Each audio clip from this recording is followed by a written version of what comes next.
This is a number one issue for Gen Z voters right now, how unaffordable homes are. Me being in the real estate industry, I'm always trying to find that root cause of what exactly is causing that issue. How do we find that right balance? That's the toughest part of my job, weighing the public safety, but also making sure we're not pricing people out of being able to do a project and make it a better home or a better apartment building for folks to live in. What are some of the issues that are concerning right now? I won't get them in priority order for anyone, but the issues with affordable housing and the state mandates on us, and that affects not just housing in real estate sales, but talking about apartments, that we're not seeing enough apartments constructed, so the state is pushing us to have more high density zoning. To me, it feels like people who are making these decisions, they're not really right now in the field and doing and really know what works, what doesn't work. How do you guys prioritize certain issues? Well, certainly when we hear from multiple people on the same issue, that will help us prioritize that issue. Cindy, you are a supervisor, Placer County District 5, correct? Yes, correct. If for those people who are not really sure what exactly is that you do and how did you become to be the supervisor, if you can kind of give us a little bit of the story behind it. What made you want to have this position and how did you get to this point? Great. Well, I'll start with how I got here and then a little bit about what I've learned since I've gotten here because I had a career, a little bit in real estate up in the Tahoe area and a little bit in doing public relations work for a developer who did a project in Lake Tahoe, hired me. I did that for a short period of time and sold real estate. And then I got involved in local government. And so I spent 26 years working at the Tahoe City Public Utility District. And we delivered water, sewer, parks, and recreation for our community. And I did that, was very proud to work there, worked with some amazing people. In my last 8 years, I was general manager. And during all of my time, but especially those last 8 years, I worked quite a bit with Placer County elected officials. Got to know all of the supervisors, their staff, the county personnel. And when I retired from that, I thought, well, if the opportunity ever presents itself, I would really like the opportunity to serve because I could see I could make more of a difference. In local government, you get a great opportunity to serve the local community, but as you move up, you have more opportunity to make a bigger impact. And I went to work after I retired for the North Lake Tahoe Resort Association, and it was the Chamber of Commerce and the Visitors Bureau. They needed some reorganization, and I had taken a lot of management classes and had a good background. So I did that for 18 months. And that event occurred where our current county supervisor was called to work for the governor of California in a capacity, and so she resigned, and the rest of the board was going to appoint somebody. So I put my hat in the ring, 23 applicants, so it wasn't a done deal by any means. But I worked really hard with the communities that I was going to represent because I realized I know really well my area of the county, but the 5th District goes all the way down at that time to North Auburn. And so I went and met and listened to a lot of MAC meetings, Municipal Advisory Committee meetings, met with the Chambers of Commerce, met with business leaders, met with members of the public I knew. And so when the board interviewed me and appointed me, I felt like I had already hit the ground running to learn the community issues in the various parts of the county. So I'll transition. That's how I got here. Then that was April of 2019. In March of 2020, I ran in the primary, and I won in the primary at that election. And then, 2 weeks later, we had the global pandemic. And so I learned a lot about what a county does. Up until then, I had been primarily interested in parks, land use, and economics trying to find that balance. Because working in a local community, that's what you do. Sure. What I didn't realize about what a county supervisor does, in addition to land use, parks, and economic development, was health and human services, homelessness. I knew about roads, but the cost of roadway maintenance and the projects, and the sheriff's department and the district attorney's department and animal control and whole variety of issues that up until then I really wasn't as familiar with. I'm still learning every single day on the job because there's always a new issue that comes up. So I wish I could tell you, but I would say the primary things people look at us for is to oversee the budget, $1.2 billion budget. So it's a big budget to oversee, as well as land use decisions. I think those are where there's a lot of public interest and concern about what do the future of our communities look like. So that budget is specifically for District 5? No, that's the budget for the entire county. The entire $1.2 billion. Yes. Oh, wow. Yeah. Okay.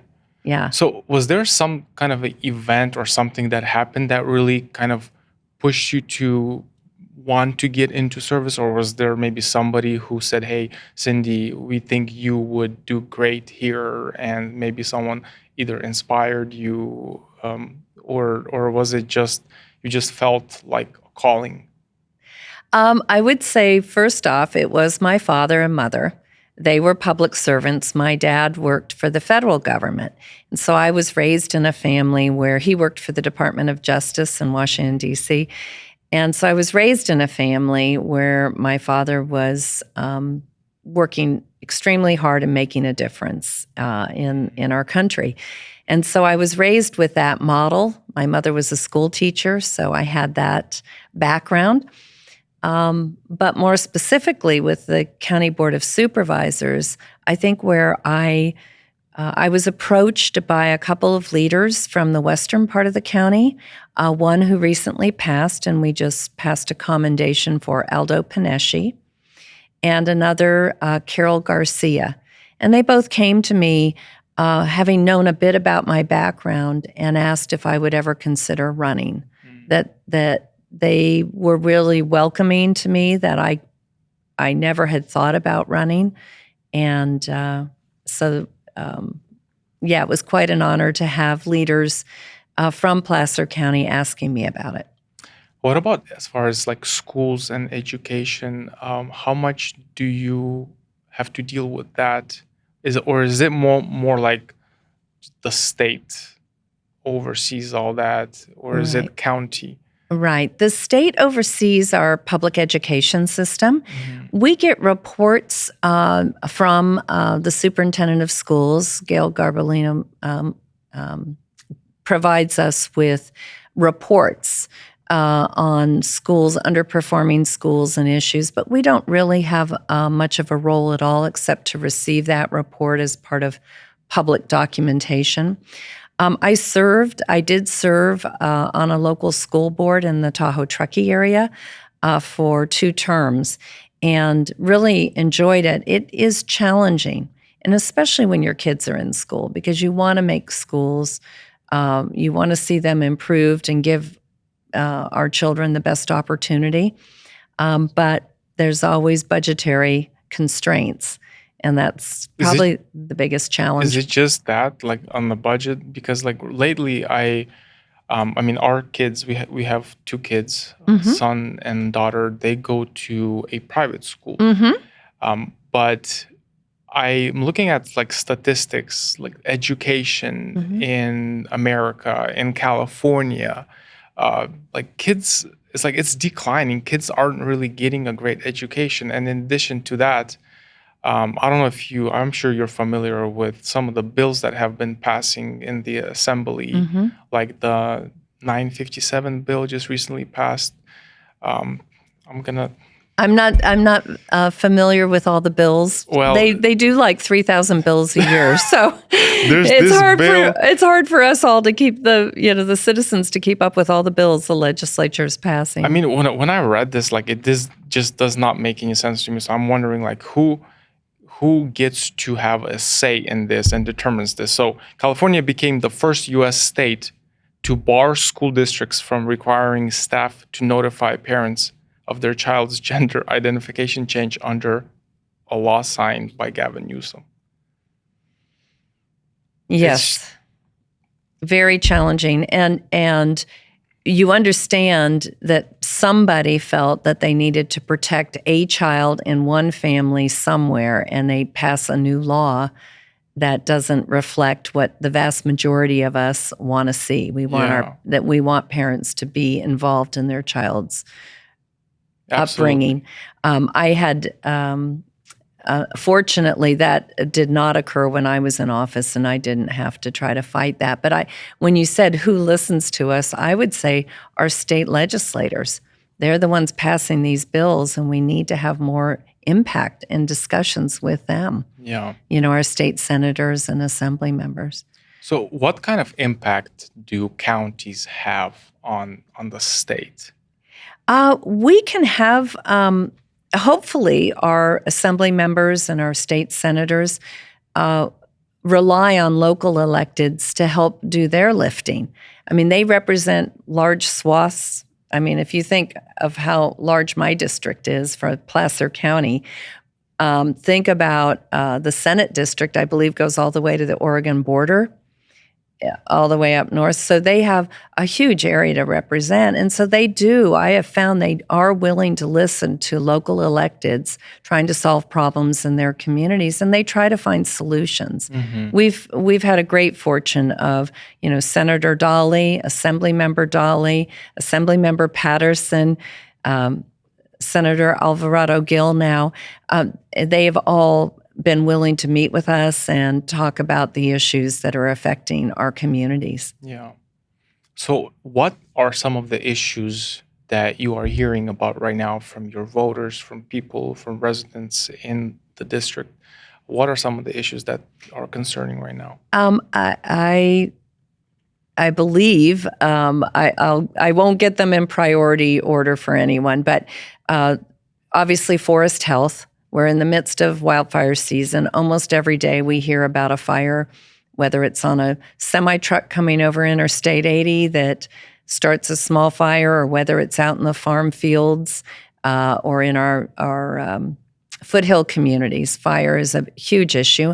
And of course, insurance, because not only is fire affecting us, but look at what it's doing to our insurance industry. Housing. And the issues with affordable housing and the state mandates on us. And that affects not just housing in real estate sales, but talking about apartments, that we're not seeing enough apartments constructed. So the state is pushing us to have more high density zoning so that we get more apartments built. So there's more affordable or workforce housing. And then, of course, homelessness. And many people feel that because we don't have enough housing built and newer housing, that's pushing people out onto the streets. Obviously, there's also drug and substance abuse issues with a lot of our homeless, trauma they face, and mental health issues as well. So housing, transportation is huge. You look at Highway 49 and the traffic impacts on 49. I drive Interstate 80 every single day when I come down here, and I look at the number of semi-trucks and people that are distracted driving and the condition of the roadways. Very challenging. Mm-hmm. And as we've watched Northern California grow and Northern Nevada grow, and the transport, the economic activity on Interstate 80 and on Highway 49 going up north as people seek more affordable housing. Mm-hmm. I think that's part of the 49 traffic issues, is the development that we've seen north of us that is using that Highway 49 corridor to get down and get onto Interstate 80 and go into other areas for jobs. Yeah, you're right. Like the issue that you just mentioned as far as insurance, it is really having an impact, especially like in those higher risk areas where people's premiums are triple, quadruple. And even including mine, everyone's and everyone's. Yeah. I'm not really sure how this issue is going to be solved and how soon it can be solved. Yes, I've had several meetings with the insurance commissioner and other representatives, including our state assembly members and senators, because we, at the county level, don't get to regulate the insurance commissioner. He's an independent elected official, and he needs help from the various state agencies and state legislators to change issues in order to make it work. As I understand it, and believe me, I am a county supervisor. I'm not an insurance broker or a salesperson, but what I've learned is that for many years, our state regulated our insurance rates and kept them too low. So when we started with the catastrophic wildfires, the insurance businesses said, well, we can't cover all these losses at the rates you're mandating we keep our insurance rates at. And so they have, the only way they could increase rates was to have new customers come in. So what they do is non-renew your policy. And then when you go out on the open market to get new rates, get a new insurance policy, they quote you the new rate, which can be much higher than what you had. I think it's hard for any of us to understand, especially those of us. I've owned my home for over 30 years. I've never made a claim against my insurance, so I've paid my insurance premiums. Why? Where's that money gone? Haven't they invested that wisely so that they were able to make a profit and it should be there for me? But that isn't how insurance companies set their rates. They do it annually. It's the risk each and every year for your home, my home, and that's the challenge. I always assumed that, gee, I haven't made a claim. They've done well, but they're investing that money, and so they should be okay. Yeah. We are working on it. Obviously, one of the things when I mentioned forest health, we've invested a lot in Placer County in trying to make sure that we're addressing the areas surrounding our communities to keep those fires safe, to also have an ordinance so that neighbors can be assured that we'll come out and help if another neighbor doesn't take care of their property, that we will have the fire marshal visit them and get them into the program so that they take care of their property. Because as we know, fire doesn't know a property line, whether it's federal or state or local or neighbor to neighbor. If a fire breaks out, we're all at risk. So how much do you think this has any play in it? Some people say that like the policies of the state to leave so much like just debris, dead wood and everything like on the ground, because you can't touch that. It needs to go back into the soil, or maybe certain trees, like, laws about cutting down certain trees. Like, do you think that has some to do with like maybe clearing up some of these forests and making them a little bit less flammable or prone to like spreading fires? Yes. No, you're exactly right. You're right on track. So yes, our environmental regulations stopped a lot of timber harvest programs for decades in California. And there's, benefit obviously to environmental regulations and protecting our quality of life, but they became so extreme that the timber industry left our state. They wouldn't work in our forests.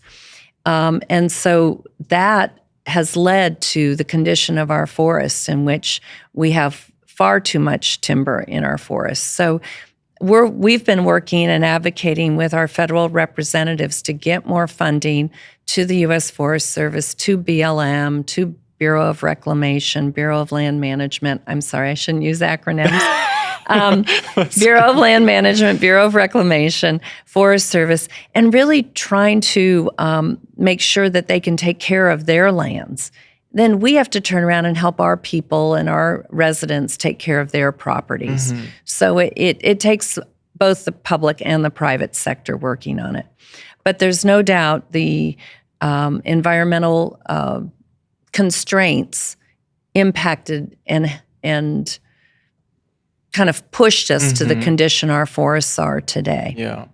Another issue that you mentioned is the home affordability issue we are facing. I read an article that this is like a number one issue for Gen Z voters right now, is how unaffordable homes are. And, me being in the real estate industry, I'm always trying to find that root cause of what exactly is causing that issue. And I don't know, sometimes, like when I think about it, a few things come to my mind. Is obviously the cost. The inflation is not helping. So the cost of building is just going up and up and up, right? But at the same time, it's the amount of regulations and things. Like, I work with certain developers and builders, and some of them are always complaining about how they have a piece of property and they're trying to do something with it, and it takes them years and years, and some of them just give up on that project, move on to something else, because with the current regulations, they just can't do much with it. Like, is it even possible to move in the right direction to change that so that we can finally start? Because I know it's not just developers who are not willing to develop affordable housing. There's something else. Well, I think you've identified a lot of it. I mean, the costs of construction, materials, and supplies, especially since COVID. We saw the supply chain falter and the cost escalate. But before that, we passed new laws and regulations to protect people's safety. Those are well-meaning laws, but they drive the cost of construction. The requirements to make the homes more fire safe, to be more ADA accessible, to protect people and inhabitants, smoke detectors, carbon monoxide, and all those things lead incrementally, not one alone, but they all add to the cost of new construction. And so, many people have said to me, we're not going to build our way out of the housing crisis. We're going to have to streamline regulations. We're going to have to find ways to incentivize people to remodel older buildings. What happens is we put all the criteria. You go in to remodel an old building, now you're having to bring it up to current code. And is some improvement better than zero improvement? As you see vacant buildings, maybe we can't have elevators in all the buildings, and because they're extremely costly.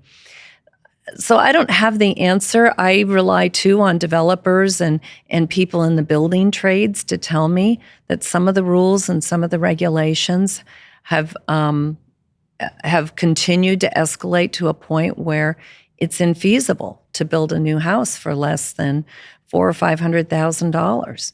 And, a lot of our Gen Zers can't afford that yet. It's out of touch for them. And that's in this area. In other areas, up in the Tahoe area where I'm from, a starter home, the least expensive would be probably $800,000 or $900,000. Yeah. And so we're driving our young people away from our communities. And that's our workforce. And then where's our quality of life in those? We have an extreme situation in the mountains, but even down here we're seeing it. Both of my sons have moved out of the Tahoe area into other communities where they can afford to buy. And they bought older homes that need a tremendous amount of work. Yeah. They can't buy new homes that are up to current codes. So how do we find that right balance? Because I think the state is trying to make the homes safer, but those requirements are very challenging for builders to meet. Yeah, no, it's true because we were starting in 2012. We started flipping houses, and um, obviously, when we remodel a home, we have to go to the county, get a Yes. permit, and very often it was just the minor things that we wanted to do, and the the people who work at the county, they were making us submit a full plan of this Mm-hmm. home that was built in 1960 something, Mm-hmm. just because I wanted to remodel two bathrooms and a kitchen and paint, right? And what they would do is they would say, are you changing the floors? Are you changing the doors? And I'm like, do I need permit for that, for those things? No. But you have to indicate all the things, the All the little things you're things. going to do. Yeah.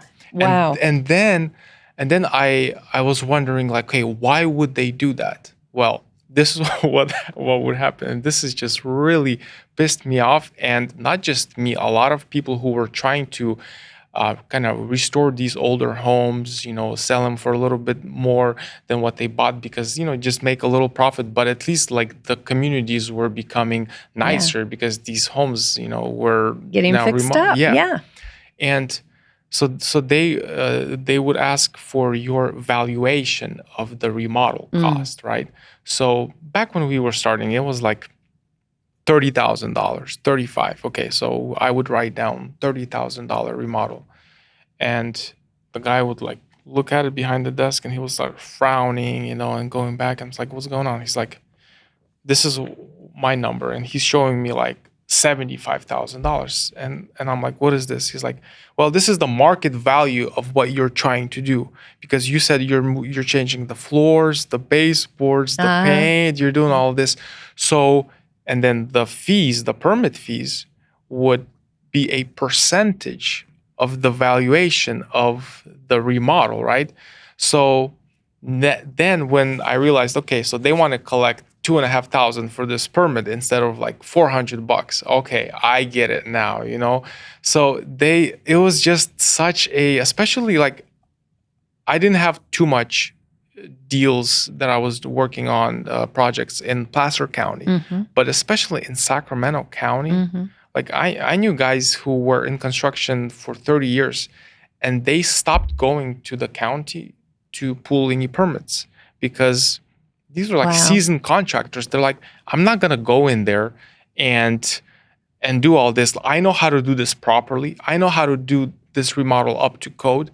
And like, I'm just gonna take the risk. If they Yes. come and Yes. they find me, they put a stop work or whatever, okay, I'll deal with it then. So it was just weird. Like, That's the really unfortunate part. You hear those stories, and people avoid going to get their permits, and then let the buyer beware that there might not be permits, and it may not be as safe as it could be. But you have to do so much in inspection work when if you buy from somebody who maybe has done that. But at the same time, we want improved housing stock. It will be safer to have the smoke detectors, the carbon monoxide detectors, the making sure the switch break, what do you call it? Yeah, the breakers, circuit breakers. Yeah. Are tripped. That we have GFI breakers in bathrooms and kitchens. That the house will be better if we can do that. Yeah, absolutely. Yeah. And so how do we incentivize that? We have had discussions at our Board of Supervisors about what can we do to streamline improvements in homes. And I just made a couple notes to ask questions about what more can we do, especially with our older housing stock, to make sure we get some level of improvement, but we don't reach for the sky, because we'll drive the prices, and then investors won't do it because you do it to make some profit.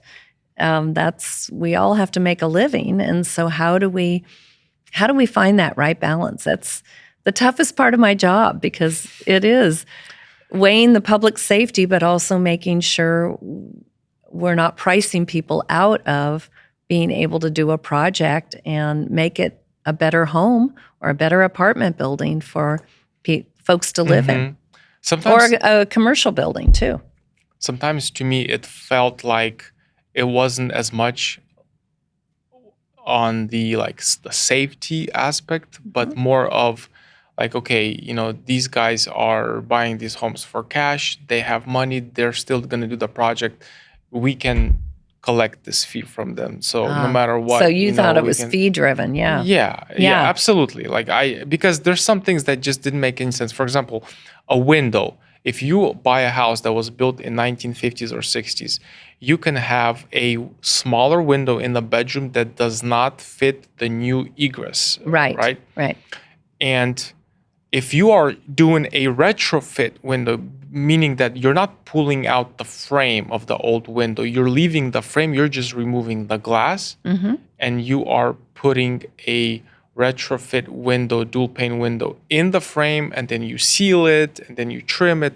So it almost looks like a brand new window, but the frame is not touched. So even now that you're doing this, you have to cut out a bigger opening in the room to fit a window that meets that. It just honestly, it to me, it just didn't make any sense, but it is. But if you left it the way it was, they would allow that to go through. But if you try to make it more energy efficient and put in a double pane window, yes, my gosh.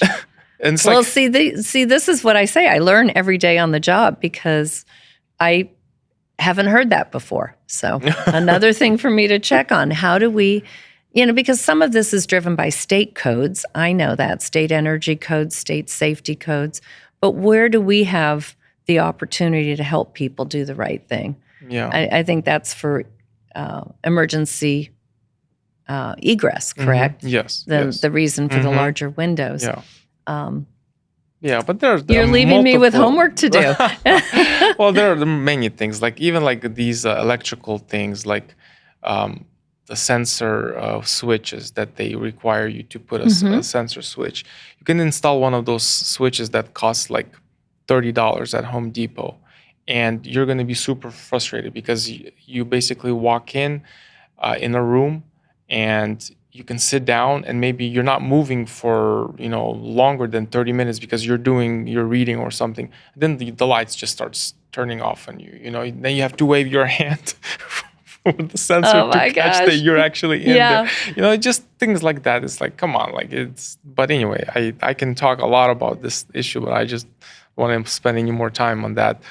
But I think it's important for the citizens and people that might watch this podcast to know we can't know everything, and we need people to reach out and tell us those stories so we can work with our staff to see what do we have control of that we could find ways to implement better, to ensure, because housing we're not going to change it overnight, the dramatic shortage we have.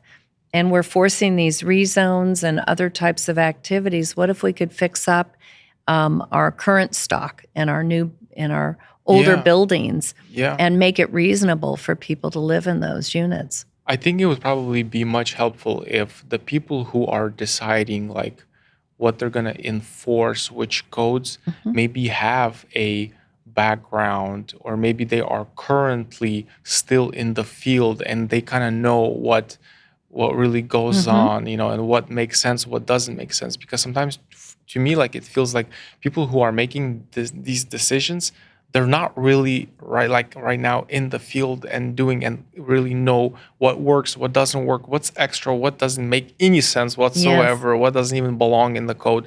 Maybe that, I think, would help. But great suggestion. Yeah. I know that recently, I don't know if you're hearing this too, but a lot of businesses are leaving the state of California. What's the difference between the policies for economic development in Placer County, let's say, versus Sacramento County or Yolo County? Are there major differences? I hear that, and we try to be very proud that we're business friendly, that that we at Placer County are really working hard to. On a lot of fronts, but one of those is economic development, and certainly the work that we're doing in Western County with, supporting the Sunset area master plan, specific plan to get more businesses and jobs created, and the work with Sacramento State University and Sierra College expansion, we're looking at ways to generate both jobs and education in addition to just building homes.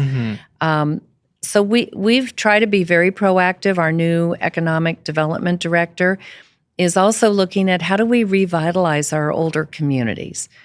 Because in Western County, we have opportunities to maybe build new, but in many of our downtown communities, we need to renovate what's old. How do we educate the business owners or the property owners of the types of things people are looking for in their communities now so we can incentivize those? So I feel we're doing a lot, but I don't know how much more we're doing than other jurisdictions. And that's, again, a great question. What other efforts do we need to put forward to incentivize people to establish a business here in Placer County, and that we will help you and we will streamline that process so you can thrive. We've done that with our wineries and breweries and the winery brewery ordinance, and really trying to help keep our agricultural heritage alive by coming up with new types of products, because some of our agricultural products aren't as profitable anymore. The costs of the land are too great. But with the winery and breweries, we're seeing people wanting to be in the experiential level. And I actually talked to some folks who said, they want to come pick strawberries. They want to learn and know that their food is grown close to home, and are there pesticides used on it or not? And so I think trying to incentivize our foothill farmers markets, our wineries and breweries, mandarins, all of the great things in Placer County we have to offer, how do we keep that going as well? So I think we're working in all those areas. And I feel that I hear from others that, wow, Placer County's better, but I'm sure there's still room for much improvement. So I'd look forward to hearing from you and others. What more could we do? So how can just regular average citizens, people who are working, they got their jobs, they're busy, but let's say they're not happy with certain things, what is the best way for them to contribute or to make a difference? Well, I would say email our offices. All of the board members, all of the board of supervisors and our county staff really do respond to constituents. When they take the time to email or call our offices, we get to work on it. How do you guys prioritize certain issues? Like what rises to the top? What can be kind of like set aside? Well, certainly when we hear from multiple people on the same issue, that will help us prioritize that issue. The timeliness. There are some things that are, coming to a decision, or there's a limited time to take action, and so that's going to get a higher priority. Certainly those that affect health and safety come first. Public safety and health are very important. But then as we look at other issues that people and suggestions people have, often we direct that to our county staff, our various departments, and ask for their responses to help the constituents, to help those, the citizens, because we're all busy and we need the county to be responsive to our needs. Yeah. I mean, that was certainly part of why I took the job, is to make sure we did get answers to people and that we did respond quickly to our community members. That wasn't always the case when I was reaching out. Yeah. So I try to walk that walk. And my staff spends a huge amount of time working on it. But I know all the board members feel that way. Are there like certain specific issues or just projects that you just super passionate about, whether in the past or maybe right now, something that you're working on? Well, I'd say, and I want to finish up on something you just asked, there are lots of committees and that we can assign people to or appoint them to. And so I do encourage people, if they're passionate about Parks and Rec, or if they're passionate about agriculture or downtown revitalization, we have wide variety of committees for people to get involved in if they have some time and want to do that. What am I most passionate about? Well, I think in general, keeping our quality of life here in Placer County and finding that right balance. That is the toughest thing I do, because you need a certain amount of economic activity and growth to sustain and continue to allow people to have good lifestyle. Mm-hmm. But we don't want to see that expensive developing all of our open space and parks and recreation and agricultural lands. We want to find that right balance. And that's probably the hardest part of my job. Where does development go and where should it stay away from? And so preserving areas like the Placer County Conservation Plan, Hidden Falls Regional Park, our canyons and our trail access, how do we make those assets for our county continue and be part of the quality of our life that we get to enjoy every day? So I think that's probably what I'm most passionate about. I know that isn't, specific to one project. But it's how I try to approach everything I decide on. Sure, yeah. Is find balance. Makes sense. Yeah. So I assume you are extremely busy, and this position is probably super demanding. How do you find balance between this and your life? I mean, you have children. I have grandchildren now. Grandchildren. How many grandchildren? I have 4 grandchildren now.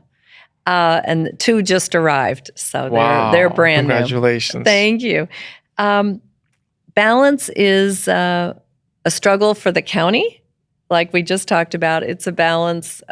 Finding balance in your life is also very challenging because this work means so much to me. To serve people the way I'd want to be served, it can be all-consuming. So you do have to find that time. Just this weekend, we had a full-day meeting on Saturday. So Sunday, my husband and I went for a bike ride. We had friends over for dinner.